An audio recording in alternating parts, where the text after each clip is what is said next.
గత కొన్ని సంవత్సరాలుగా వైఎస్ జగన్మోహన్ రెడ్డి ప్రాతినిధ్యం వహిస్తున్న పులివెందుల నియోజకవర్గంలో నాయకత్వం లేని సమయంలో, అంటే ఒక దశలో పులివెందుల వ్యవహారాలు చూస్తున్న అవినాష్ రెడ్డిని అరెస్ట్ చేస్తారు, జైలుకి వెళ్తారు, మరి అప్పుడు పార్టీని ఎవరు నడుపుతారు అన్నప్పుడు వైఎస్ కుటుంబం మొత్తం కలిసి ఒక యువకుడిని తెర మీదకి తీసుకొచ్చింది. ఆ యువకుడి పేరు వైఎస్ అభిషేక్ రెడ్డి.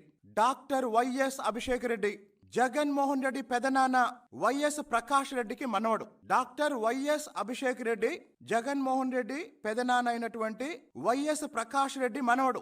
ఈ యువకుడు 33 సంవత్సరాల వయసున్న ఈ యువకుడు వైఎస్ అభిషేక్ రెడ్డి పులివెందుల్లో జగన్మోహన్ రెడ్డి కోసం పనిచేసిన వ్యక్తి, జగన్మోహన్ రెడ్డి కుటుంబ సభ్యుడు, రాజకీయంగా ఇబ్బందుల్లో ఉన్నప్పుడు వచ్చి ప్రచారం చేసిన వ్యక్తి.